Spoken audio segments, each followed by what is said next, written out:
Was meinst du, wie lange das gleich dauert, bis hier alle Leute runter sind, ne? Ja. Dann stell dir mal so auf so ein Kreuzfahrtschiff vor.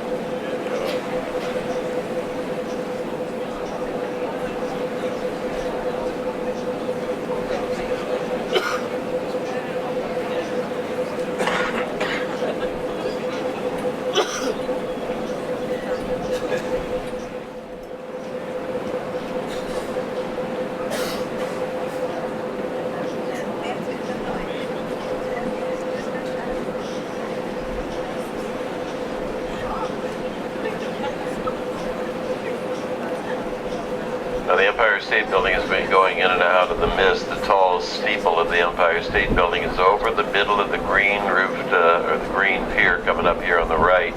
Empire, that white building with a dark top, that's at 102 floors in height, and that was the tallest building in the world when it went up in 1931. Held that title for a record 43 years. Observatory open until 2 in the morning. Top 30 floors are illuminated every night. Over in Madison Square on the right, inland, white slender tower, raised gold dome, black one next to it. Light buildings patterned after the tower in St. Mark's Square in Venice. Now we're coming up to the golf driving range here ahead of the Chelsea Piers. You see those slender spires inland, past the tall ship mast here, the white ship mast inland. They're over the top of the first red and white extension on the pier. They're over in Times Square. In between the two slender towers, up in Rockefeller Center, shorter building between the two of them, light in color.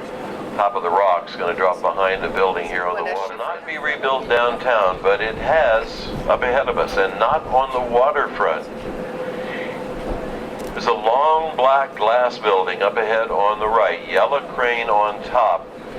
If you go to the extreme right of that long black glass building, the right part of that crane is in front of the two rectangular silver buildings. They're inland about 65, 70 degrees up to our right on the line with the red hulled boat up ahead.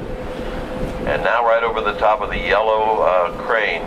The towers are up at the southwest corner of Central Park. They're a bit shorter, in fact 2/3 the height of the original.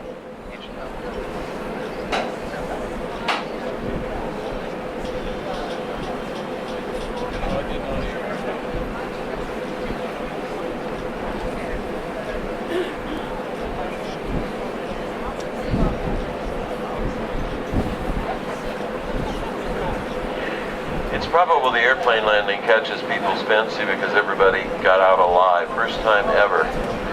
A big ship like this, in rescue drills, we do not take people aboard. We're used to keep you afloat, and it's simply the location of the landing of the airplane that brought Circle Line out to pump water and keep that plane afloat. Most every airplane that has tried to land safely with passengers has failed. Somebody always dies. With two exceptions, it's the nose that hits the water first. That means the nose, the heavy part of the plane, when you land in an airport, that nose is up. It's heavy, it's going to drop down last. When your airspeed drops, the nose is going to drop. You can't help it. Nose hits the water, plane flips over. Tail comes right over the top. In two instances, a wing broke off and the plane flipped over to the side. Captain Sullenberger's glider experience brought him in here with the tail down. His airspeed did not matter to him. He wanted the tail down, so he's got to come in faster. The water was maybe even calmer than it is right now.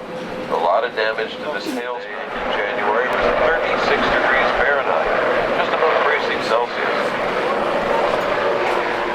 At the end of the operation, the airplane was all the way in lower Manhattan.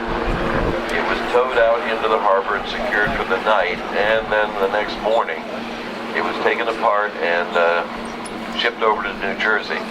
Airplane's in a hangar now, and it's finally going to reach Charlotte, North Carolina. 2.5 years late, but it'll reach Charlotte, North Carolina. It's going down to a museum there. Now we're coming up to 34th Street, Empire State Building's right alongside us. That black building next to it with a red number 1 and a white background, that's over in Pennsylvania Plaza. Walter Chrysler's tower is visible right over the near corner of the black building in the background.